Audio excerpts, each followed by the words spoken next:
Soul land 3 के last part के and में हमने देखा कि तांग वूलिन और उसके साथियों के बीच गलतफहमियां और अपराध बोध गहराते हैं। शिए की गलती से युआनएन ये हुई आहत होती है, माफी अस्वीकार होती है और रिश्ते टूटे से रह जाते हैं। आखिरकार तांग वूलिन सबको आत्ममंथन और मजबूत बनने की राह पर लौटाता है, जबकि फेंग वूयू उसे जबरन रैंक 30 तक पहुंचाने ले जाता है। तो चलिए वीडियो शुरू करते हैं। शिकायत करना बंद करो, सिर्फ तुम्हारे लिए कीमत 5 स्पिरिट रिफाइनिंग तक घटा रहा हूँ, और अगर ये भी कम पड़े तो एसोसिएशन तुम्हें फोर्ज करने के लिए धातु भी उपलब्ध कराएगी। फेंग वूयू की बातें सुनकर तांग वुलिन ने विरोध करना बंद कर दिया। सिर्फ 5 और धातु भी मुफ्त मिलेगी? अगर मुझे धातु खरीदनी ही ना पड़े तो मैं ढेर सारा पैसा बचा लूंगा। तांग वुलिन के भाव बदलते देख फेंग वूयू भड़क उठा। अब समझ आया लड़के, तुम तो पूरे के पूरे कंजूस हो। तांग वुलिन के चेहरे पर एक ऐसी मुस्कान उभरी जो ज्यादा सीधी नहीं थी। वरिष्ठ फेंग, मैं कंजूस नहीं हूँ, मैं बस एक गरीब परिवार से हूँ। अगर मैं हर दिन एक एक पैसे की योजना ना बनाऊं तो खाने तक के पैसे नहीं बचेंगे। मत भूलिए, मैं वर्किंग स्टूडेंट हूँ, मुझे अपने खाने का खर्च भी खुद ही उठाना पड़ता है। मैं कंजूसी ना करूँ ऐसा हो ही नहीं सकता। क्यों ना आप मेरे खाने का खर्च भी उठा ले? ऐसा करेंगे तो मैं आपकी हर बात मान लूंगा। बस करो, रहम करो, फेंग वूयू कराहते हुए बोला और दोनों हाथ हवा में उठा दिए। फिर उसने नाक की जड़ दबाई। ठीक है, मैं तुम्हारे खाने का खर्च उठाऊंगा, लेकिन सिर्फ तब जब तुम मुझे अपना गुरु स्वीकार करोगे। मंजूर है। मू चैन पहले ही उसे अपना शिष्य बनने के लिए कह चुके थे। वैसे भी अभी उसके लिए सबसे बड़ी समस्या पेट भरना ही था। तांग वुलिन की तुरंत हामी भरने से फेंग वूयू कुछ पलों के लिए स्तब्ध रह गया। फिर उसने आंखें संकुचित कर ली, संदेह हवा में तैरने लगा। इतनी जल्दी कैसे मान गया? तुम किसी छोटे चोर जैसे लग रहे हो। माजरा क्या है? तांग वुलिन ने लोमड़ी जैसी मुस्कान दिखाई। दरअसल आज ही मेरी मुलाकात शिक्षक मू चैन से हुई थी और उन्होंने मुझे आपको गुरु मानने की अनुमति दे दी है। बेशक शिक्षक मू चैन भी मेरे गुरु ही रहेंगे। वरिष्ठ फेंग, आपकी बातों का वजन बहुत होता है, तो आपको अपना वादा निभाना होगा। अब फेंग वूयू सब समझ गया। लड़के, मौका भुनाना तुम्हें अच्छे से आता है, और वो मू चैन भी काफी चालाक निकला। मैं तो उसे मिलने जाकर थोड़ी तबाही मचाने की सोच रहा था। हाँ, अगर उस समय मू चैन वहां मौजूद होता और फेंग वूयू की बातें सुन लेता तो जरूर ठंडा पसीना बहा देता। फेंग वूयू सच में एक पागल आदमी था। मू चैन को छोड़कर यहाँ तक कि दिव्य ब्लैकस्मिथ और ब्लैकस्मिथ एसोसिएशन के अध्यक्ष जैन हुआ भी उसे उकसाने की हिम्मत नहीं करते थे। तो शिक्षक, आप मेरे खाने का खर्च उठाएंगे ना? तांग वुलिन के लिए यही सबसे अहम बात थी। अब भी मुझे वरिष्ठ फेंग कह रहे हो? फेंग वूयू ने माथा दबाया। उसकी पिछली झुंझलाहट गायब हो चुकी थी। क्या मैं बूढ़ा हो गया हूँ? गुरु, तांग वुलिन ने तुरंत सुधारा। कुछ क्षणों के लिए तांग वुलिन को शिष्य बनाने की खुशी में फेंग वूयू के चेहरे पर बड़ी सी मुस्कान फैल गई। थोड़ी देर तक उसके प्रणाम का आनंद लेने के बाद उसने तांग वुलिन को जमीन से एक लात मारकर उठाया। ठीक है, उठो बदमाश, अब से तुम मेरे शिष्य हो। अगर अकेडमी में कोई तुम्हें परेशान करे तो मुझे बताना, मैं जाकर उसकी अच्छे से पिटाई कर दूंगा। धन्यवाद गुरु। तांग वुलिन ने सिर झुका लिया, पूरी तरह सम्मान से भरा हुआ। अब जब फेंग वूयू उसके गुरु बन चुका था, तांग वुलिन का व्यवहार पहले से बिल्कुल अलग था। उसकी बदतमीजी की भी एक सीमा थी। वो ये कहावत अच्छे से समझता था, एक दिन का गुरु, जिंदगी भर का पिता। आज वो जहां तक पहुंचा था और जो थोड़ी बहुत उपलब्धियां उसने हासिल की थीं, उनमें उसके गुरुओं का बड़ा योगदान था। मांग तियान, मू चैन और वू झांगकोंग। अगर वो ना होते तो शायद तांग वुलिन अब भी ग्लोरी बाउंड सिटी में ही होता, साधारण जीवन जीते हुए। लेकिन उसे उन 3 महान गुरुओं से शिक्षा पाने का सौभाग्य मिला, और अब वो पूरे महाद्वीप की सबसे महान अकेडमी में प्रथम वर्ष का क्लास प्रेसिडेंट था। क्या तुम अपनी क्लास के ब्लैकस्मिथ प्रतिनिधि हो? फेंग वूयू ने पूछा। तांग वुलिन ने गर्व से सिर हिलाया। मैं क्लास प्रेसिडेंट भी हूँ। सच में? हैरानी से उसकी आवाज एक सुर ऊपर चली गई। हूँ। तांग वुलिन ने खुशी से सिर हिलाया, गुरु की तारीफ का इंतजार करते हुए। भले ही वो अपनी क्लास का सबसे ताकतवर छात्र ना हो, लेकिन फिर भी क्लास प्रेसिडेंट तो था। पूरे आउटर कोर्ट में सिर्फ 6 ही क्लास प्रेसिडेंट थे, लेकिन हकीकत इतनी मेहरबान नहीं थी। तो 2 रिंग वाला सोल मास्टर क्लास प्रेसिडेंट है। लगता है इस साल की नई बैच कुछ खास नहीं है। तांग वुलिन का चेहरा उतर गया। ठीक है, बकवास बहुत हो गई। अब तुम्हें रैंक 30 तक पहुंचाना है। जितना समय तुम स्पिरिट रिफाइनिंग का अभ्यास कर सकोगे उतना ही बेहतर होगा। जितनी जल्दी शुरुआत करोगे उतना ही फायदा। अब सीधे बैठो और शरीर को स्थिर करो। तांग वुलिन ने तुरंत पीठ सीधी की और अपने शरीर को स्थिर किया। तांग वुलिन के पीछे बैठते हुए फेंग वूयू ने दोनों हाथ उठाए। उसी क्षण कार्यशाला में पूर्ण सन्नाटा छा गया। तांग वुलिन ने इस बदलाव को महसूस किया, लेकिन समझ नहीं पाया कि क्या हुआ। फिर फेंग वूयू ने अपने हाथ तांग वुलिन की पीठ पर रखे और कहा, चाहे कितना भी दर्द हो, सहना पड़ेगा। तुम्हें डटे रहना होगा, समझे? जी, तांग वुलिन ने उत्तर दिया। दर्द? मैं तो पहले ही सील तोड़ने की यातना झेल चुका हूँ, इससे ज्यादा बुरा तो नहीं हो सकता। दो हल्की हल्की गरगराती ऊर्जा की धाराएं उसके शरीर में प्रवाहित हुईं और उसे एक सुकून भरी गर्माहट का एहसास हुआ। वो दोनों ऊर्जाएं उसकी सोल पावर और रक्तसार के साथ मिल गईं। इस ऊर्जा को उसी तरह घुमाओ जैसे तुम साधना करते समय घुमाते हो। मिस्टीरियस हेवन मेथड का प्रयोग करते हुए तांग वुलेन ने अपनी आध्यात्मिक शक्ति से उस गर्म ऊर्जा को मार्गदर्शन दिया और उसे अपनी सोल पावर के साथ प्रवाहित करने लगा। वो महसूस कर सकता था कि उसकी मेरिडियन पुष्ट हो रही हैं और जहां जहां ऊर्जा गुजरती वहां हल्की सुनहरी आभा छोड़ जाती। उसकी मेरिडियन भले ही कुछ लचीली थी, लेकिन फूलने का एहसास फिर भी हो रहा था। इसके बावजूद उसे कोई दर्द नहीं हुआ। जैसे ही फेंग वुयू के मुंह से हैरानी भरी एक हल्की आवाज निकली, गर्म ऊर्जा की धारा एक छोटी धारा से तेज बाढ़ में बदल गई। समय के साथ तांग वुलेन को और ज्यादा फूलने का एहसास होने लगा, लेकिन गुरु के निर्देशानुसार वो ऊर्जा को अपने शरीर में लगातार घुमाता रहा। उसकी मेरिडियन में ऊर्जा की मात्रा बढ़ती गई, लेकिन वो उस पर बेहतरीन नियंत्रण बनाए रखा। जल्द ही उसने मिस्टीरियस हेवन मेथड का एक पूरा चक्र पूरा कर लिया। अब उसकी मेरिडियन और पूरा शरीर ऊर्जा से भर चुका था। हर हिस्सा धड़क रहा था जैसे आग में झुलस रहा हो। फिर भी तांग वुलेन डटा रहा, क्योंकि उसे महसूस हो रहा था कि उसकी सोल पावर बढ़ रही है। सहते रहो, फेंग वुयू ने आदेश दिया। तांग वुलेन ने आज्ञा मानी और अपनी सोल पावर को घुमाता रहा। ऊर्जा से परिचित हो जाने के बाद अगला चक्र पहले से कहीं तेज पूरा हुआ। हर चक्र के साथ तांग वुलेन अपनी सोल पावर में वृद्धि और मेरिडियन की शुद्धि को साफ महसूस कर सकता था, और साथ ही फूलने का एहसास भी धीरे धीरे कम हो रहा था। गुरु, ये कैसी सोल पावर है? इसका प्रभाव इतना जबरदस्त कैसे हो सकता है? क्या ये वास्तव में मेरी मेरिडियन को परिष्कृत कर रही है? ये पहली बार था जब तांग वुलेन ने ऐसा अनुभव किया था। वो इतना नासमझ नहीं था कि इसकी कीमत न समझे। उसे साफ एहसास था कि ये प्रक्रिया कितनी असाधारण और सौभाग्यशाली थी। ये गर्म ऊर्जा न सिर्फ उसकी मेरिडियन को परिष्कृत कर रही थी, बल्कि उसके आंतरिक अंगों और हड्डियों को भी मजबूत कर रही थी। पहले की फूलने की जगह अब सुखद अनुभूति ने ले ली थी। काश साधना हमेशा ऐसी ही होती। जब तांग वुलेन ने 49वां चक्र पूरा किया तो गर्माहट उसके दैंत्यन की ओर बढ़ने लगी, केंद्र की ओर घूमती हुई। रुको, फेंग वुयू ने आदेश दिया। ऊर्जा तांग वुलेन के दैंत्यन में घूमती रही, उसकी सोल पावर के साथ मिलकर एक भंवर बनाते हुए। अचानक किसी चीज को उसके होठों से लगाया गया, जिससे ठंडी सी झंझनाहट हुई। मुंह खोलो। जैसे ही उसने ऐसा किया, एक ठंडी वस्तु उसके गले से नीचे चली गई, तरल में बदल गई और उसके दैंत्यन में जा समाई। तुरंत ही तांग वुलेन ने अपने भीतर ठंडी ऊर्जा का विस्फोट महसूस किया। वो ठंडक एक बर्फीली सहरन में बदल गई और पल भर में उसके शरीर के हर कोने में फैल गई। ठंडी सनसनाहट तांग वुलेन की रीढ़ से नीचे उतर गई। जैसे ही वो जमाने वाली अनुभूति उसके शरीर में प्रवेश कर गई, उसने अपने दांतियन को और तेजी से घूमने का आदेश दिया और उसकी गति तुरंत 3 गुना बढ़ गई। जैसे जैसे वो फेंग वुयू की गर्म ऊर्जा को अपने शरीर में प्रवाहित करता रहा, उसने जो ठंडा तरल ग्रहण किया था वो अब उतना क्रूर नहीं लगा और ठंड का विस्फोट भी धीमा पड़ गया। ऊर्जा एक बार फिर तांग वुलेन की मेरिडियनों में उमड़ पड़ी। सौभाग्य से वे इसे सहने के लिए पर्याप्त मजबूत थीं। 49 चक्रों के परिसंचरण के बाद उसकी मेरिडियन, हड्डियां और आंतरिक अंग एक सुरक्षात्मक परत बना चुके थे, जो ठंड का दृढ़ता से प्रतिरोध कर रही थी। जमाने वाला आक्रमण केवल कुछ ही क्षणों तक चला, फिर धीरे धीरे समाप्त हो गया और उसके घूमते हुए दांतियन में समा गया। दांतियन में प्रवेश करते ही वो ठंडी ऊर्जा अंदर घूम रही आत्मिक शक्ति के साथ धीरे धीरे घुलने लगी।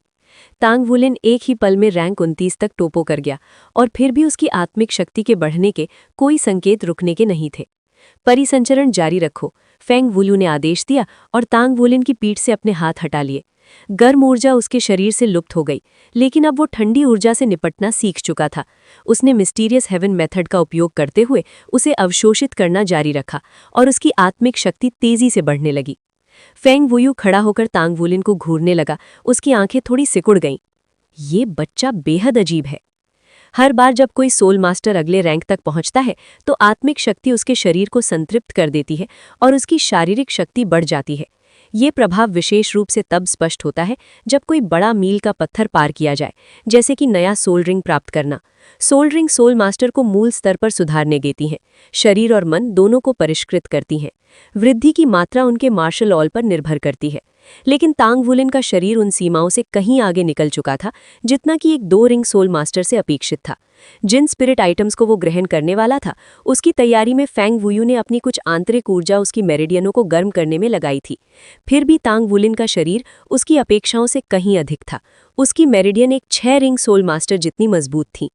दूसरे शब्दों में फेंग वुयू की सहायता के बिना भी तांग वुलेन उस स्पिरिट आइटम को आसानी से पचा सकता था। फिर भी पूरी सुरक्षा के लिए फेंग वुयू ने उसे 49 परिसंचरण चक्र पूरे करवाए और उसकी मेरिडियनों ने सारी गर्म ऊर्जा को बिना किसी परेशानी के निगल लिया। ये बच्चा तो सचमुच एक राक्षस है। इसकी रक्त शक्ति इतनी प्रबल है कि कोई भी वयस्क पावर टाइप सोल मास्टर भी उससे मेल नहीं खा सकता।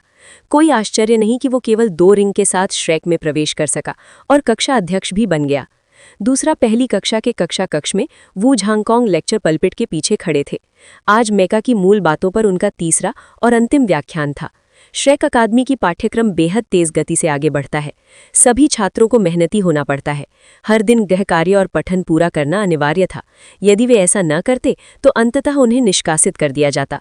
कक्षा शुरू करते हैं, वू झांगकोंग ने कहा। कक्षा में पूरी तरह सन्नाटा छा गया। परंपरा के अनुसार शिक्षक द्वारा कक्षा आरंभ करने की घोषणा के बाद कक्षा अध्यक्ष को सभी को खड़े होकर सलामी देने का आदेश देना होता था। तभी कक्षा औपचारिक रूप से शुरू होती। लेकिन उस क्षण कोई आदेश नहीं आया। 1 मिनट बाद एक लड़की ने कहा, खड़े हो जाओ। वो लड़की गु युए थी। सभी के खड़े होकर सलामी देने के बाद वू झांगकोंग की नज़र तांग वुलिन की सीट पर गई। उसकी सीट पहली पंक्ति में थी, इसलिए साफ दिख रहा था कि वो मौजूद नहीं था। बैठ जाओ, वू झांगकोंग ने कहा। फिर उन्होंने गु युए की ओर देखा। तांग वुलिन कहाँ है? गु युए ने सिर हिलाया। मुझे नहीं पता, वो कल रात हॉस्टल वापस नहीं आया। वू झांगकोंग भौहे सिकोड़ते हुए बोले। उसने ना तो अनुपस्थिति की सूचना दी, ना ही कोई कारण बताया। ये उसके खिलाफ एक चेतावनी मानी जाएगी। श्रेक अकादमी में कक्षा अध्यक्ष का कक्षा से अनुपस्थित रहना असामान्य बात थी।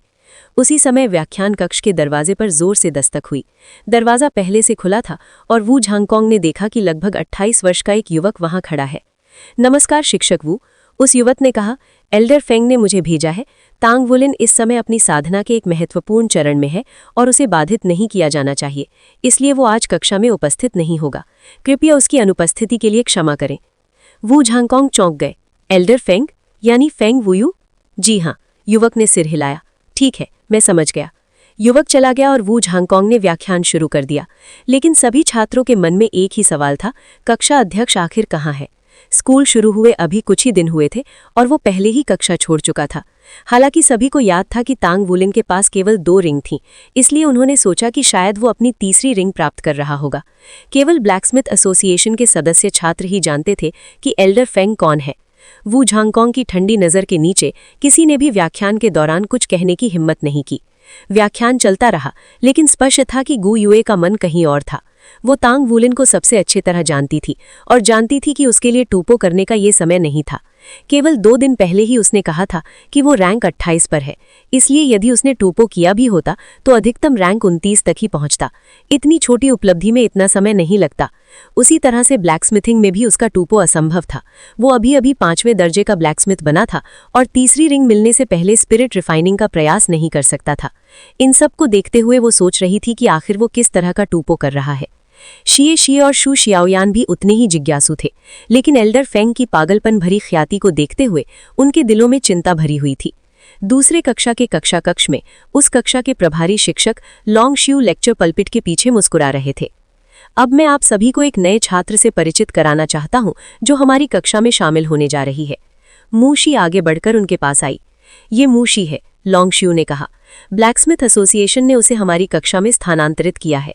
ये 17 वर्ष की है और 4थे दर्जे की एक उत्कृष्ट ब्लैकस्मिथ है। अधिकतम 1 वर्ष में ये स्पिरिट रिफाइनिंग का प्रयास कर सकेगी। हमारी कक्षा में ब्लैकस्मिथ्स की कमी रही है, इसलिए मुझे उम्मीद है कि आप सब इसका अच्छा स्वागत करेंगे। अपना परिचय दो मूशी, लॉन्ग श्यू ने मुस्कुराते हुए कहा। मूशी ने सिर हिलाया। नमस्ते सभी को, मैं मूशी हूँ। मैं ईस्ट सी शहर से हूँ जो स्काईसी अलायंस का हिस्सा है। मेरा लक्ष्य एक डिवाइन ब्लैकस्मिथ बनना है। कृपया मेरा ध्यान रखें। बैठ जाओ। लॉन्ग श्यू ने पीछे की ओर एक खाली सीट की ओर इशारा किया। जी। मूशी अपनी सीट की ओर चली गई। चूंकि यूएन आरन ये हुई भी कुछ दिन पहले ही कक्षा में आया था, इसलिए संयोग से वही सीट उसके बगल में थी। यूएन जेंग्यू मुस्कुराया। हाय, मैं यूएन जेंग्यू हूँ। नमस्ते, मूशी ने सिर हिलाकर उत्तर दिया। क्या ब्लैकस्मिथ एसोसिएशन में बहुत से युवा 4थे दर्जे के ब्लैकस्मिथ होते हैं? यूएन जेंग्यू ने अचानक पूछा गया सवाल मूशी को चौंका गया, लेकिन थोड़ी देर बाद उसने सिर हिलाया। इतने ज्यादा नहीं। यूएन जेंग्यू ने आवाज धीमी की। तो तुम्हारा कोई बॉयफ्रेंड है? मूशी ने आंखें घुमाई। तुम्हारी उम्र कितनी है? 15, यूएन जेंग्यू ने उत्तर दिया। मूशी ने ठहक्का लगाया। तुम अभी बच्चे हो और दिमाग में ऐसी बातें भरी हैं। व्याख्यान पर ध्यान दो। ये कहकर मूशी ने यूएन जेंग्यू को अनदेखा कर दिया, बाहें मोड़ लीं और ब्लैकबोर्ड की ओर देखने लगी। यूएन जेंग्यू निरुत्तर रह गया। ये लड़की? तांग वुलिन का टूपो अभी भी समाप्त नहीं हुआ था। यदि केवल उसकी आत्मिक शक्ति रैंक 30 तक पहुंची होती तो वो कब का समाप्त कर चुका होता। हालांकि रैंक 30 को एक बाधा माना जाता है, लेकिन उसके लिए उसे पार करना आसान था। लेकिन इस बार उसका टूपो रैंक 30 से संबंधित नहीं था। जब उसने स्पिरिट आइटम से ठंडी ऊर्जा को अवशोषित किया तो उसने महसूस किया कि उसका शरीर हल्का हो गया है और उसकी आत्मिक शक्ति उफान मारने लगी। उसने सफलतापूर्वक रैंक 30 पार कर लिया। एक ही क्षण में उसकी आत्मिक शक्ति उबलने लगी। उसके दांतियन में घूम रही आत्मिक शक्ति पहले से भी तेज घूमने लगी। ऐसा लगा जैसे उसकी आत्मिक शक्ति तरल बनकर एक भंवर में निगमित हो गई हो, जो और भी छोटा और घना होता जा रहा था। तांग वुलिन जानता था कि यही वो अवस्था होती है जब कोई सोल मास्टर 2 रिंग से 3 रिंग में प्रवेश करता है। अब वो एक सोल एल्डर बन चुका था। उसी समय गोल्ड लाइट फिसलकर बाहर निकला और तांग वुलिन के कंधे के साथ फैल गया। फिर उसकी देह से पॉप पॉप की आवाजें आने लगी, जैसे जैसे वो आधा फुट लंबा और पहले से कहीं अधिक मोटा हो गया।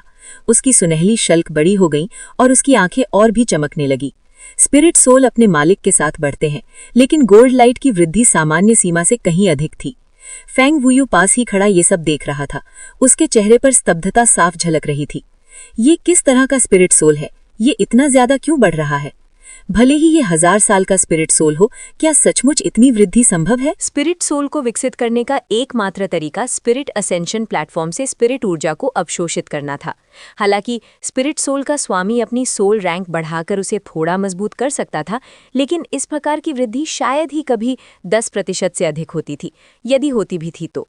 फिर भी फेंग वुयू की आंखों के सामने तांग वुलिन की स्पिरिट सोल 50% तक बढ़ चुकी थी और ऐसा प्रतीत नहीं होता था कि ये यहीं रुकने वाली है। गोल्ड लाइट का तना हुआ शरीर धीरे धीरे ढीला पड़ा, एक एक कशेरों का ढीली होती गई और वो तांग वुलिन के चारों ओर एक रक्षात्मक कवच की तरह लिपट गया।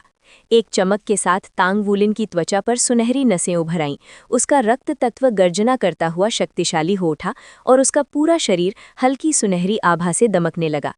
भौहें आश्चर्य से ऊपर उठाते हुए फेंग वुयू बुदबुदाया, ये सच में हमारे विद्यालय के आदर्श वाक्य के अनुरूप है। कितना छोटा राक्षस है। अनजाने में ही वो सिर हिलाने लगा। मैंने पहले ऐसा कुछ नहीं देखा। फेंग वुयू को ये ज्ञात नहीं था कि तांग वुलिन की वर्तमान अवस्था कैसी थी। एकदम शांत, स्थिर झील की तरह। अपनी नई गुरु की भांति वो स्वयं जानता था कि उसके शरीर में क्या हो रहा है। तीसरा सोल रिंग सोल मास्टर्स के लिए एक बड़ा अवरोध होता है, लेकिन वो इसमें सफल हो चुका था। गोल्ड लाइट की वृद्धि के साथ साथ उसे तीसरा सोल रिंग प्राप्त हुआ। केवल एक नया रिंग ही नहीं मिला, बल्कि उसका शरीर और मेरिडियन और भी मजबूत हुए तथा उसका रक्त तत्व अधिक समृद्ध हो गया। फिर भी उसने अभी तक अपने भीतर घूम रही ठंडी ऊर्जा के पूरे भंडार को पूरी तरह अवशोषित नहीं किया था। उसकी सोल पावर बढ़ाने के लिए अभी भी पर्याप्त ऊर्जा शेष थी। अभी बहुत कुछ किया जाना बाकी था। अचानक उसके शरीर में ऊर्जा की एक तीव्र लहर दौड़ी। इसके तुरंत बाद उसका तीसरा सोल रिंग न्यूभित होकर प्रकट हुआ। उसने तुरंत उससे योजन किया और सीधे रैंक 31 को तोड़ने में लग गया, लेकिन तब भी ऐसा लग रहा था कि ऊर्जा अभी भी और गहराई तक जाने के लिए पर्याप्त है। उसी क्षण उसने एक आवाज़ सुनी, इस अवसर का उपयोग करके एक सील तोड़ो। ओल्ड टैंक की आवाज़ उसके मन में गूंज उठी। क्या मैं सच में कर सकता हूँ? सामान्य परिस्थितियों में नहीं, क्योंकि तुमने अभी अभी दूसरी सील तोड़ी है, लेकिन हाल के दिनों में तुम्हारा रक्त तत्व तेजी से सुधर रहा है और वो गर्म ऊर्जा तुम्हारे मेरिडियन को मजबूत कर चुकी है। सबसे महत्वपूर्ण बात यह है कि जो तुमने पहले निगला था वो अत्यंत शुद्ध 10,000 वर्ष पुराना स्पिरिट आइटम था। वो उन सभी स्पिरिट वस्तुओं की जगह लेने के लिए पर्याप्त है जिनके बारे में मैंने पहले बताया था। इसके अलावा अब जब तुम्हारे पास 3 सोल रिंग हैं, तुम तीसरी सील तोड़ने के लिए पर्याप्त शक्तिशाली हो। इस अवसर को व्यर्थ मत जाने दो। मैं उस स्पिरिट आइटम की ऊर्जा को रक्त तत्वों में बदलने में तुम्हारी मदद करूंगा। अभी सोल पावर बढ़ाना उतना महत्वपूर्ण नहीं है जितना नेक्स्ट सील को तोड़ना। जितनी जल्दी तुम सील तोड़ोगे उतना ही शक्तिशाली तुम्हारा रक्त बनेगा, खासकर यदि तुम तीसरी सील अभी तोड़ते हो। इससे तुम्हें चौथी सील की तैयारी के लिए भी पर्याप्त समय मिलेगा। ठीक है, तांग वुलिन ने बिना किसी हिचक के उत्तर दिया। इसके साथ ही उसका रक्त तत्व उबलने लगा। उसके शरीर से भाप उठने लगी तीखी सिसकियों के साथ और वो उसके मेरिडियन में मौजूद ठंडी ऊर्जा को निगलने लगा। उसने अपनी सोल पावर के वहिरविल को घुमाना जारी रखा, सावधानीपूर्वक उसे डैंटियन में ही सीमित रखते हुए। दूर से देख रहे फेंग वुयू के लिए ये दृश्य पूरी तरह समझ से परे था। तांग वुलिन के शरीर पर फैली सुनहरी नसें समय समय पर ऐसे चमकने लगी जैसे वे जीवित हों। उसका रक्त तत्व बाहर की ओर उमड़ पड़ा और एक सुनहरी धुंध उसके चारों ओर छा गई। कुछ ही पलों बाद उसका रक्त तत्व ठंडी ऊर्जा के अंतिम अंशों को भी निगल गया और डैंटियन की ओर दौड़ पड़ा, जहां वो सोल पावर से मिल गया। दोनों ऊर्जाएं मिलकर उसके डैंटियन में एक उग्र बवंडर की तरह घूमने लगी। 18 सीलों में से इस सील को मिलाकर अब 16 शेष थीं। शीघ्र ही जानी पहचानी हड्डियां घिसने जैसी पीड़ा उसके शरीर के हर कोने में फैल गई। तांग वुलिन ने अभी बहुत पहले ही दूसरी सील तोड़ी थी और अब संयोगवश तीसरी सील भी तोड़ रहा था। वो पिछली बार की तरह तैयार नहीं था। इस बार का दर्द पहली सील टूटने के बराबर था और जल्द ही उसे लगा कि उसका शरीर फट जाएगा। फेंग वुयू ने भौहें सिकोड़ ली। उसकी दृष्टि एक पल के लिए भी तांग वुलिन से नहीं हटी। उसके रक्त तत्व के उतार चढ़ाव और भी तीव्र होते जा रहे थे और थोड़ी देर में उसका शरीर कांपने लगा। ये साधारण रूप से रैंक 30 पार करना जैसा नहीं है। उसके शरीर में आखिर हो क्या रहा है? फेंग वुयू ने तुरंत समझ लिया कि मामला साधारण नहीं है, लेकिन बिना सब कुछ जाने हस्तक्षेप करना उचित नहीं था। वो तांग वुलिन के पीछे बैठ गया, किसी भी आपात स्थिति में हस्तक्षेप के लिए। तभी तांग वुलिन के शरीर से एक सुनहरा सोल रिंग प्रकट हुआ। वो कांपा और उससे एक ड्रैगन की गर्जना गूंज उठी। वो रिंग स्वर्णिम ड्रैगन की तरह तांग वुलिन के चारों ओर घूमने लगा, अभिमानी फिर भी जिज्ञासु। हर चक्कर के साथ उसकी सुनहरी नसें और भी स्पष्ट और त्वचा से उभरी हुई प्रतीत होने लगी। उसकी दाहिनी बांह, कंधे और छाती पर सुनहरी शल्क उभर आए और उसका हाथ एक पंजे में बदल गया। उसके वस्त्र इस परिवर्तन से फट गए। उसका पूरा शरीर तेज सुनहरी रोशनी से चमकने लगा। अब उसका शरीर कांपना बंद हो गया। तांग वुलिन ने अपने मुक्त बह रहे रक्त तत्व को वापस शरीर में समेट लिया। सुनहरी आभा को छोड़कर वो पुनः सामान्य अवस्था में लौट आया। क्या ये रक्त तत्व कृंजित की शक्ति है? फेंग वुयू ने स्तब्ध होकर तांग वुलिन को देखा। ऐसी आभा पहले कभी नहीं देखी गई थी। रक्त तत्व रिंग, और वो भी रक्त तत्व सोल रिंग। ये लड़के का शरीर तो बेहद विचित्र है। इसने जो मैंने इसे खिलाया था उससे वास्तव में भारी लाभ उठाया है। कुछ देर बाद तांग वुलिन का कंकाल चटकने लगा। हड्डियां उसके शरीर में बह रही अपार ऊर्जा से कांपने लगी। वो फिर से थरथराया। सुनहरी शल्क उसकी छाती के दाहिने हिस्से से बाएं हिस्से तक फैल गए और बाएं कंधे तक चढ़ाए। उसका रक्त तत्व पहले से भी अधिक शक्तिशाली हो चुका था और उसके चारों ओर की सुनहरी आभा सिमटकर एक और भी अधिक चमकदार स्वर्णिम सोल रिंग में बदल गई। शुरुआत से ही पैनी नजर रखने वाले फेंग वुयू ने तांग वुलिन में कई परिवर्तन देखे। वो पहले से लंबा हो गया था और उसकी त्वचा वैसी हो गई थी जैसे युवताएं सपनों में देखती हैं, चमकदार और उज्जवल। उसका रक्त तत्व उसके शरीर में उफनती नदी की तरह दौड़ रहा था, इतना तेज कि ध्यान लगाने पर उसकी गर्जना सुनी जा सकती थी। उसका शरीर जीवन शक्ति से लबालब था और रक्त तत्व की लहरों से पूरा कमरा भर गया था। उसके शरीर पर मौजूद सुनहरी शल्क पहले से कहीं अधिक भव्य रूप से चमक रहे थे, मानो राजसी गरिमा के साथ प्रकाश को परावर्तित कर रहे हों। दिलचस्प, कितना दिलचस्प, फेंग वुयू ने आंखें संकीर्ण करते हुए हल्की मुस्कान के साथ कहा। लगता है मैंने एक बड़ा खजाना पा लिया है। इस लड़के की शक्ति स्पष्ट रूप से उसके रक्तवंश से आती है, न कि उसके मार्शल सोल से। उसका रक्तवंश उसके हर पहलू को प्रभावित कर रहा है। उसी क्षण गोल्ड लाइट तांग वुलिन के बालों से फिसलकर बाहर आया। उसके शल्क और भी गहरे सुनहरे हो गए, धारदार ब्लेड की तरह तेज। उसके सिर पर 2 छोटे उभार उभर आए। उसका शरीर फिर से लंबा हो गया, अब करीब 2 फुट लंबा। वो चमकती आंखों से आसपास का निरीक्षण करने लगा। क्या उसकी स्पिरिट सोल फिर से विकसित हो रही है? अभी तक समाप्त नहीं हुई। फेंग वुयू अंततः समझ गया। उसका अजीब रक्तवंश ही उसे दूसरी बार विकसित कर रहा है। ये उसकी स्पिरिट सोल की वृद्धि को सामान्य सीमाओं से परे ले जा रहा है। उसका भविष्य असीम है। जब तांग वुलिन ने आंखें खोली तो उसे लगा कि वो बस गिरने ही वाला है। थकान ने उसके शरीर के हर पहलू को जकड़ लिया था। जरा सी सांस लेने पर भी नसों में बिजली सी पीड़ा दौड़ जाती थी। वो मुश्किल से उस दर्द को सह पाया। ये पहली सील टूटने से भी अधिक भयानक था। सौभाग्य से उसका गोल्डन ड्रैगन बॉडी उसे इस संकट से पार ले गया। जब सारी प्रक्रिया पूरी हुई, तांग वुलिन इतना थक चुका था कि न तो तीसरे सोल रिंग की प्राप्ति को महसूस कर पाया, न ही तीसरी सील टूटने के प्रभाव को। बिना कुछ कहे वो बोरी की तरह जमीन पर गिर पड़ा। फेंग वुयू ने घबराहट में तांग वुलिन को थाम लिया। उसका दाहिना हाथ अपने शिष्य की छाती पर रखा हुआ था और वो लगातार अपनी आत्मा शक्ति यानी सोल पावर उसमें प्रवाहित कर रहा था। तीव्र गर्म ऊर्जा ने तांग वुलिन की मेरिडियन नलिकाओं को शुद्ध कर दिया, जिससे उसके शरीर को काफी राहत मिली। लेकिन थकान अब भी बनी हुई थी। तुमने अपनी ऊर्जा की हद पार कर दी है और शायद अपने मूल को भी चोट पहुंचा ली है। आखिर चल क्या रहा है तुम्हारे साथ? आमतौर पर जब कोई ब्रेक थ्रू करता है तो वो ड्रैगन की तरह जोशीला होता है, लेकिन तुम? फेंग वुयू ने संदेह से भरी नज़र से तांग वुलिन को देखा। तुम तो ऐसे लग रहे हो जैसे अभी मर ही जाओगे। तांग वुलिन ने ज़बरदस्ती एक कड़वी मुस्कान निकाली। गुरुजी, मुझे बहुत भूख लगी है, क्या आप मुझे कुछ खाने को दिला सकते हैं? पेट में कुछ चला जाए तो मैं ठीक हो जाऊंगा। खाना? ठीक है, तो फिर भोजनालय चलते हैं। फेंग वुयू ने तांग वुलिन को सहारा देकर उठाया। क्या तुम्हारे पास पहनने के लिए कपड़े हैं या फिर तुम नंगे ही भोजनालय जाने का इरादा रखते हो? जवाब में तांग वुलिन ने अपनी स्टोरेज रिंग से नए कपड़ों का एक सेट निकाला और पहन लिया। गुरु की आत्मा शक्ति को अवशोषित करने के बाद वो काफ़ी बेहतर महसूस कर रहा था, लेकिन इसका मतलब ये नहीं था कि वो थका नहीं था। इस बार जब फेंग वुयू उसे लेकर तेजी से आगे बढ़ा तो तांग वुलिन ने कोई विरोध नहीं किया। उसके पास इतनी ताकत ही नहीं बची थी। उस शाम भोजनालय अभी बंद नहीं हुआ था। फेंग वुयू ने तांग वुलिन को एक मेज़ पर बैठाया और थोड़ी देर बाद ढेर सारा खाना लेकर लौट आया। खाने को देखते ही तांग वुलिन की आंखें चमक उठी। अब वो खुद को रोक नहीं पाया और मुंह भर भर कर खाना ठूसने लगा। हालांकि ये सब एक अच्छे कारण के लिए था। तीसरे सील की जिद पिछले 2 से कहीं ज्यादा भयानक थी। उसे तोड़ने और गोल्डन ड्रैगन किंग की सार शक्ति को अवशोषित करने में तांग वुलिन को एक लंबी और कठिन लड़ाई लड़नी पड़ी थी। वो सार शक्ति उसके अपने रक्तसार के साथ मिलकर उसके पूरे शरीर में फैल गई थी। इसके अलावा शक्ति को पूरी तरह अवशोषित करने तक उसका रक्तसार लगभग खत्म हो चुका था। नतीजतन उसे ऐसा महसूस हो रहा था जैसे वो 1 महीने से भूखा हो। फेंग वुयू खुशी खुशी उसे खाना लाकर दे रहा था। तांग वुलिन को खाते हुए देखना उसे अच्छा लग रहा था, यहाँ तक कि वो अपने शिष्य की खाने की क्षमता की तारीफ करने ही वाला था। लेकिन 20 मिनट बाद उसके चेहरे की खुशी शुद्ध सदमे में बदल गई।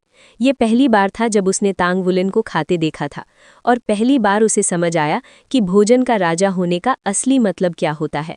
मेज़ पर खाली प्लेटों का ढेर लग चुका था, फिर भी तांग वुलिन की रफ्तार में ज़रा भी कमी नहीं आई थी। ये पेट नहीं बल्कि एक अथाह गड्ढा था। इतना खाने के बावजूद उसका पेट ज़रा भी नहीं फूला।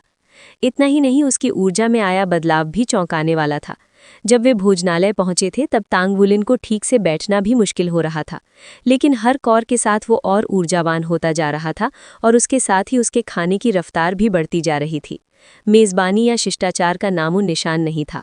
मेज़ एक युद्ध भूमि बन चुकी थी और तांग वुलिन पूरी तरह जीत रहा था। अब फेंग वुयू को समझ आया कि जब उसने खाने का खर्च उठाने की बात मानी थी तभी तांग वुलिन ने उसे गुरु स्वीकार किया था। तांग वुलिन ने झूठ नहीं कहा था। कामकाजी छात्रों को अपना भोजन खुद चुकाना पड़ता था और ऐसे में तांग वुलिन को पालना किसी के लिए भी खगोलीय खर्च साबित होता। क्या मैं सच में ऐसे शिष्य को संभाल पाऊंगा? जब तांग वुलिन की दावत 40 मिनट के पार पहुंची तो फेंग वुयू कांपने लगा। तांग वुलिन अब भी जरा भी धीमा नहीं हुआ था। दूसरी ओर तांग वुलिन पूरा मजा ले रहा था। अत्यंत पौष्टिक भोजन ने उसके हास रक्तसार को भर दिया और अतिरिक्त पोषण उसके शरीर में समा गया, जिसे तीसरी सील तोड़ने के बाद उसका शरीर स्थिर हो सका। श्रेक अकेडमी कमाल की है। अगर ये ईस्ट सी अकेडमी होती तो इतना अच्छा खाना खाना नामुमकिन था। तांग वुलिन खाते खाते यही सोच रहा था। 1 घंटे बाद आखिरकार उसका भोज समाप्त हुआ। उसके संघर्ष के निशान साफ दिखाई दे रहे थे। उसके सामने प्लेटों का एक पहाड़ खड़ा था कि वो उसके पार फेंग वुयू को देख भी नहीं पा रहा था। क्या तुम हमेशा इतना ही खाते हो? फेंग वुयू ने कांपती आवाज में पूछा, जैसे उसका दिल भी कांप रहा हो। तांग वुलिन ने खांसी दबाई। आज कुछ खास था गुरुजी, क्या मैं आपको डरा बैठा? वो उठकर फेंग वुयू के पास गया। उसके चेहरे पर ऐसा भाव था जैसे कोई बच्चा गलती कर देने से डर रहा हो, और वो बड़ी बड़ी नम आंखों से ऊपर की ओर देखने लगा। आप सिर्फ इसलिए मुझे शिष्य बनाने से मना तो नहीं करेंगे क्योंकि मैं ज्यादा खाता हूँ, है ना? मैं फेंग वुयू को ऐसा लगा जैसे गले में मछली की कांट फंस गई हो। वो जो भी कहे फंसना तय था। गुरुजी, निश्चिंत रहिए, मैं आमतौर पर इतना नहीं खाता। फेंग वुयू ने राहत की एक छोटी सी सांस ली। तो ये सब तुम्हारे ब्रेक थ्रू की वजह से था? लेकिन उसके अगले शब्दों ने फेंग वुयू के चेहरे को जड़ कर दिया। मैं आमतौर पर इसका लगभग आधा ही खाता हूँ। हाँ, अगर मुमकिन हो तो ज्यादा भी खा लेता हूँ। तांग वुलिन मुस्कुराया। फेंग वुयू के चेहरे की मांसपेशियां फड़कने लगी। क्या तुम सच में इतना सारा खाना पचा सकते हो? क्या इसका तुम्हारे अजीब रक्तसार से कोई संबंध है? तांग वुलिन ने सिर हिलाया। हाँ, मेरे लिए खाना खाना भी साधना का एक तरीका है। आप महसूस कर सकते हैं ना, मेरा रक्तसार दूसरों से कहीं ज्यादा मजबूत है। मुझे नहीं पता क्यों, लेकिन इतना जरूर जानता हूं कि ये मुझे आत्मा रिंग जैसी शक्ति और बल देता है। मेरी रक्त रेखा में ड्रैगन की शक्ति है। तांग वुलिन के ये आखिरी शब्द सुनकर फेंग वुयू की आंखें सिकुड़ गईं। उसने हल्के से सिर हिलाया। जैसा कि तांग वुलिन ने कहा था, वो उसके रक्तसार की असामान्य ताकत को साफ महसूस कर सकता था, और जब सुनहरी आत्मा रिंग प्रकट हुई थी तब उसने उसकी भयानक शक्ति को भी महसूस किया था, किसी चरम अस्तित्व के समान। ये भी मददगार था कि फेंग वुयू की martial all blazing fire dragon थी, और उसका उपनाम ब्लेजिंग ड्रैगन भी उसी से जुड़ा था। श्रेक अकेडमी में एक और ड्रैगन मार्शल ऑल वाले महाशक्ति के साथ वे दोनों पवित्र जुड़वा ड्रैगन के नाम से प्रसिद्ध थे। ब्लेजिंग फायर ड्रैगन शुद्ध ड्रैगन रक्त ब्लेदा का था और अग्नि तत्व मार्शल ऑल्स के शिखर पर खड़ा था। इसी कारण वो तांग वुलिन के रक्त रेखा से निकलती ड्रैगन वयान दबदबे को महसूस कर सकता था, जो उसकी अपनी आत्मा को पुकार रही थी, भले ही दोनों समान ना हो। अगर आत्मा शक्ति के स्तर का अंतर ना होता तो फेंग वुयू को पूरा यकीन था कि वो तांग वुलिन से मार्शल ऑल दमन महसूस करता। संक्षेप में कहे तो तांग वुलिन की रक्त रेखा किसी भयानक आत्मा दैत्य से आई थी। खा खा, अगर तुम्हें लगता है कि कर सकते हो तो मेरी सारी दौलत खा जाओ। फेंग वुयू ने ठंडी सांस भरी।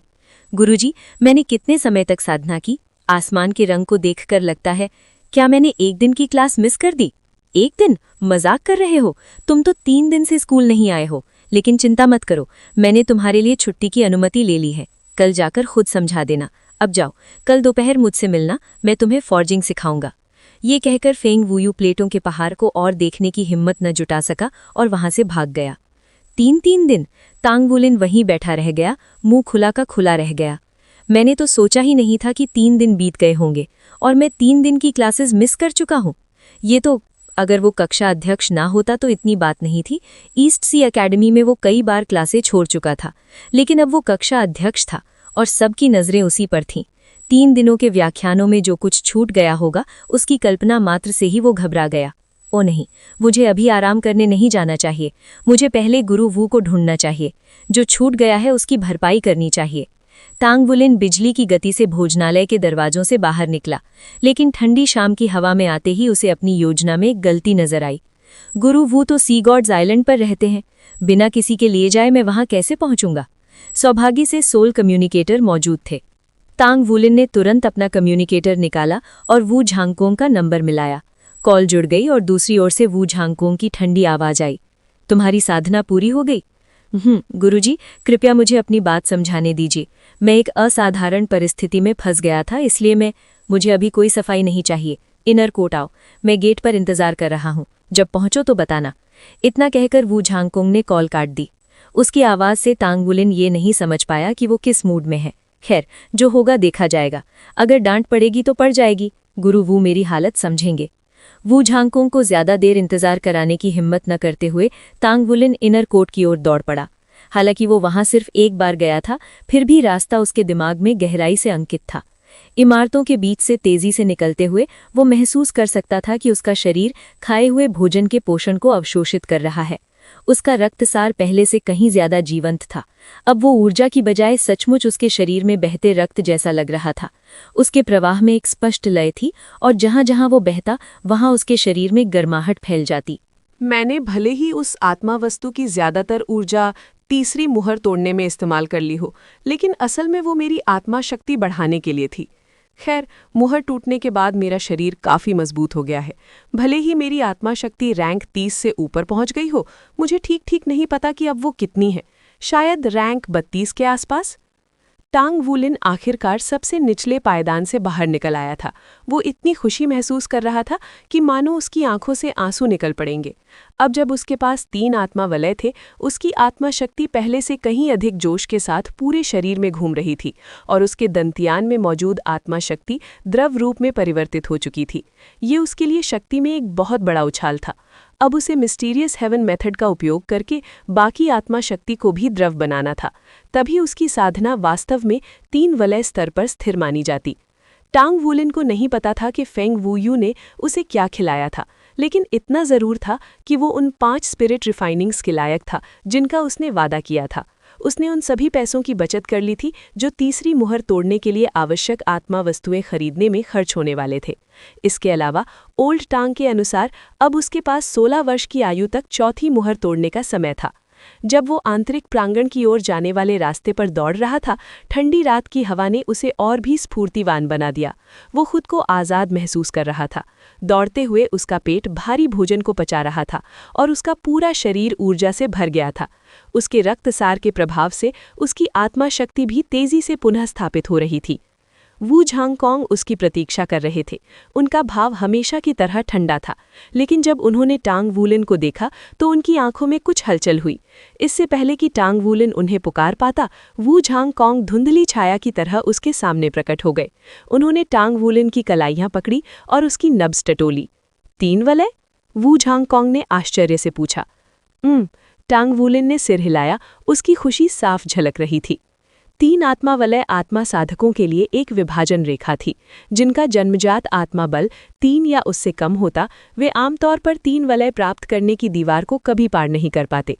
अधिकतर लोग पूरी जिंदगी 2 वलय आत्मा साधक बनकर ही गुजार देते। इसके अलावा 3 वलय तक पहुंचने के बाद ही कोई स्वयं को सच्चा आत्मा साधक कह सकता था। तुमने क्या किया? वू झांगकोंग ने पूछा। एल्डर फेंग ने मुझे कोई कीमती आत्मा वस्तु खिलाई और फिर मेरी मेरिडियनों को गर्म करके शुद्ध किया। उसके बाद मैं तुपुआ कर गया। उन्होंने ऐसा क्यों किया? वो चाहते थे कि मैं उनसे ब्लैकस्मिथिंग सीखूं और स्पिरिट रिफाइनिंग शुरू करूं, लेकिन उसके लिए मुझे पहले रैंक 30 तक पहुंचना जरूरी था। वू झांगकोंग कुछ क्षण टांग वूलिन को खाली नज़र से देखते रहे। तो बात ये है, तुमने कौन सी आत्मा वस्तु खाई थी?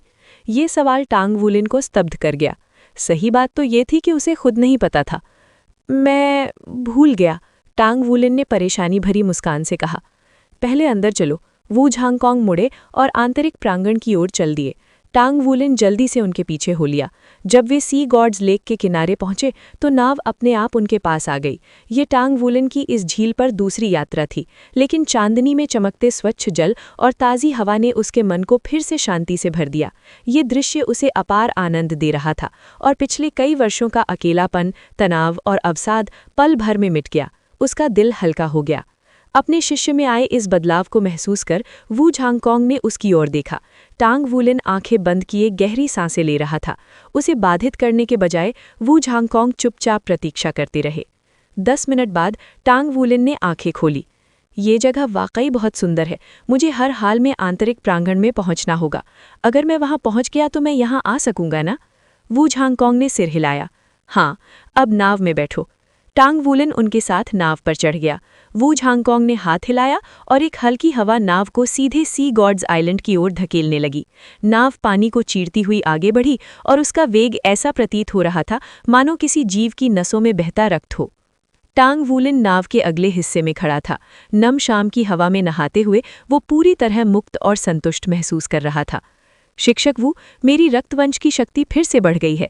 इस प्रक्रिया में काफ़ी समय लगा, इसलिए मैं कक्षा में नहीं आ पाया। तुम्हारी रक्तवंश की शक्ति फिर से बढ़ गई? वू झांगकोंग ने आश्चर्य से उसे देखा। टांग वूलिन ने गहरी सांस ली और सामने खाली जगह में मुक्का मारा। हवा जोरदार धमाके के साथ फट गई और उसके प्रतिघात से नाव हिल गई। वू झांगकोंग ने साफ महसूस किया कि उस मुक्के से 2 मीटर की शॉकवेव बनी थी। टांग वूलिन इस समय गोल्डन ड्रैगन बॉडी का उपयोग नहीं कर रहा था। ये शक्ति केवल उसके शारीरिक बल से आई थी। वो खुद भी उतना ही हैरान था जितना वू झांगकोंग। मेरी ताकत लगभग 50% बढ़ गई है। अगर मैं अपने सुनहरे शल्क बुलाऊं तो मैं 5000 किलोग्राम से भी अधिक बल लगा सकता हूं, और अगर उसमें गोल्डन ड्रैगन बॉडी का बूस्ट जोड़ दूं तो मेरा एक मुक्का आत्मा शक्ति जितना शक्तिशाली हो सकता है।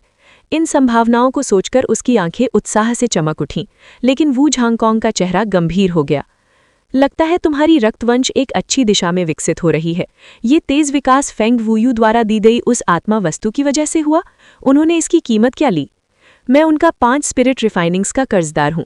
जब मैं स्पिरिट रिफाइन करने में सक्षम हो जाऊंगा तो मेरी पहली 5 सफल रिफाइनिंग्स उनकी होंगी। ये तो बहुत सस्ता सौदा है, वू झांगकोंग ने कहा। टांग वूलिन ये शर्मिंदगी से सिर खुजाया। एल्डर फेंग शुरू में 10 स्पिरिट रिफाइनिंग्स चाहते थे, लेकिन मैंने मना किया तो उन्होंने 5 कर दी। वू झांगकोंग उसे घूरते रह गए। सिर्फ मेरिडियन शुद्ध करना ही इससे कहीं ज्यादा कीमती है।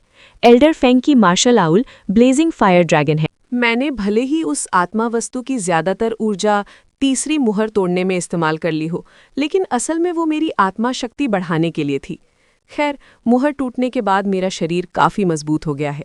भले ही मेरी आत्मा शक्ति रैंक 30 से ऊपर पहुंच गई हो, मुझे ठीक नहीं पता कि अब वो कितनी है। शायद रैंक 32 के आसपास। टांग वूलिन आखिरकार सबसे निचले पायदान से बाहर निकल आया था। वो इतनी खुशी महसूस कर रहा था कि मानो उसकी आंखों से आंसू निकल पड़ेंगे। अब जब उसके पास 3 आत्मा वलय थे, उसकी आत्मा शक्ति पहले से कहीं अधिक जोश के साथ पूरे शरीर में घूम रही थी और उसके दंतियान में मौजूद आत्मा शक्ति द्रव रूप में परिवर्तित हो चुकी थी। ये उसके लिए शक्ति में एक बहुत बड़ा उछाल था। अब उसे मिस्टीरियस हेवन मेथड का उपयोग करके बाकी आत्मा शक्ति को भी द्रव बनाना था। तभी उसकी साधना वास्तव में 3 वलय स्तर पर स्थिर मानी जाती। टांग वूलिन को नहीं पता था कि फेंग वूयू ने उसे क्या खिलाया था, लेकिन इतना ज़रूर था कि वो उन 5 स्पिरिट रिफाइनिंग्स के लायक था जिनका उसने वादा किया था। उसने उन सभी पैसों की बचत कर ली थी जो तीसरी मुहर तोड़ने के लिए आवश्यक आत्मा वस्तुएं खरीदने में खर्च होने वाले थे। इसके अलावा ओल्ड टांग के अनुसार अब उसके पास 16 वर्ष की आयु तक चौथी मुहर तोड़ने का समय था। जब वो आंतरिक प्रांगण की ओर जाने वाले रास्ते पर दौड़ रहा था, ठंडी रात की हवा ने उसे और भी स्फूर्तिवान बना दिया। वो खुद को आज़ाद महसूस कर रहा था। दौड़ते हुए उसका पेट भारी भोजन को पचा रहा था और उसका पूरा शरीर ऊर्जा से भर गया था। उसके रक्तसार के प्रभाव से उसकी आत्मा शक्ति भी तेजी से पुनः स्थापित हो रही थी। वू झांगकोंग उसकी प्रतीक्षा कर रहे थे। उनका भाव हमेशा की तरह ठंडा था, लेकिन जब उन्होंने टांग वूलिन को देखा तो उनकी आंखों में कुछ हलचल हुई। इससे पहले कि टांग वूलिन उन्हें पुकार पाता, वू झांगकोंग धुंधली छाया की तरह उसके सामने प्रकट हो गए। उन्होंने टांग वूलिन की कलाइयां पकड़ी और उसकी नब्ज टटोली। 3 वलय? वू झांगकोंग ने आश्चर्य से पूछा। टांग वूलिन ने सिर हिलाया। उसकी खुशी साफ झलक रही थी। 3 आत्मा वलय आत्मा साधकों के लिए एक विभाजन रेखा थी। जिनका जन्मजात आत्मा बल 3 या उससे कम होता, वे आमतौर पर 3 वलय प्राप्त करने की दीवार को कभी पार नहीं कर पाते। अधिकतर लोग पूरी जिंदगी 2 वलय आत्मा साधक बनकर ही गुजार देते। इसके अलावा 3 वलय तक पहुंचने के बाद ही कोई स्वयं को सच्चा आत्मा साधक कह सकता था। तुमने क्या किया? वू झांगकोंग ने पूछा। एल्डर फेंग ने मुझे कोई कीमती आत्मा वस्तु खिलाई और फिर मेरी मेरिडियनों को गर्म करके शुद्ध किया। उसके बाद मैं तुपुआ कर गया। उन्होंने ऐसा क्यों किया? वो चाहते थे कि मैं उनसे ब्लैकस्मिथिंग सीखूं और स्पिरिट रिफाइनिंग शुरू करूं, लेकिन उसके लिए मुझे पहले रैंक 30 तक पहुंचना ज़रूरी था। वू झांगकोंग कुछ क्षण टांग वूलिन को खाली नज़र से देखते रहे। तो बात ये है, तुमने कौन सी आत्मा वस्तु खाई थी? ये सवाल टांग वूलिन को स्तब्ध कर गया। सही बात तो ये थी कि उसे खुद नहीं पता था। मैं भूल गया, टांग वूलिन ने परेशानी भरी मुस्कान से कहा। पहले अंदर चलो। वू झांगकोंग मुड़े और आंतरिक प्रांगण की ओर चल दिए। टांग वूलिन जल्दी से उनके पीछे हो लिया। जब वे सी गॉड्स लेक के किनारे पहुंचे तो नाव अपने आप उनके पास आ गई। ये टांग वूलिन की इस झील पर दूसरी यात्रा थी, लेकिन चांदनी में चमकते स्वच्छ जल और ताज़ी हवा ने उसके मन को फिर से शांति से भर दिया। ये दृश्य उसे अपार आनंद दे रहा था और पिछले कई वर्षों का अकेलापन, तनाव और अवसाद पल भर में मिट गया। उसका दिल हल्का हो गया। अपने शिष्य में आए इस बदलाव को महसूस कर वू झांगकोंग ने उसकी ओर देखा। टांग वूलिन आंखें बंद किए गहरी सांसें ले रहा था। उसे बाधित करने के बजाय वू झांगकोंग चुपचाप प्रतीक्षा करते रहे। 10 मिनट बाद टांग वूलिन ने आंखें खोली। ये जगह वाकई बहुत सुंदर है। मुझे हर हाल में आंतरिक प्रांगण में पहुंचना होगा। अगर मैं वहां पहुंच गया तो मैं यहां आ सकूंगा ना? वू झांगकोंग ने सिर हिलाया। हाँ, अब नाव में बैठो। टांग वूलिन उनके साथ नाव पर चढ़ गया। वू झांगकोंग ने हाथ हिलाया और एक हल्की हवा नाव को सीधे सी गॉड्स आइलैंड की ओर धकेलने लगी। नाव पानी को चीरती हुई आगे बढ़ी और उसका वेग ऐसा प्रतीत हो रहा था मानो किसी जीव की नसों में बहता रक्त हो। टांग वूलिन नाव के अगले हिस्से में खड़ा था। नम शाम की हवा में नहाते हुए वो पूरी तरह मुक्त और संतुष्ट महसूस कर रहा था। शिक्षक वू, मेरी रक्तवंश की शक्ति फिर से बढ़ गई है। इस प्रक्रिया में काफ़ी समय लगा, इसलिए मैं कक्षा में नहीं आ पाया। तुम्हारी रक्तवंश की शक्ति फिर से बढ़ गई? वू झांगकोंग ने आश्चर्य से उसे देखा। टांग वूलिन ने गहरी सांस ली और सामने खाली जगह में मुक्का मारा। हवा जोरदार धमाके के साथ फट गई और उसके प्रतिघात से नाव हिल गई। वू झांगकोंग ने साफ महसूस किया कि उस मुक्के से 2 मीटर की शॉकवेव बनी थी। टांग वूलिन इस समय गोल्डन ड्रैगन बॉडी का उपयोग नहीं कर रहा था। ये शक्ति केवल उसके शारीरिक बल से आई थी। वो खुद भी उतना ही हैरान था जितना वू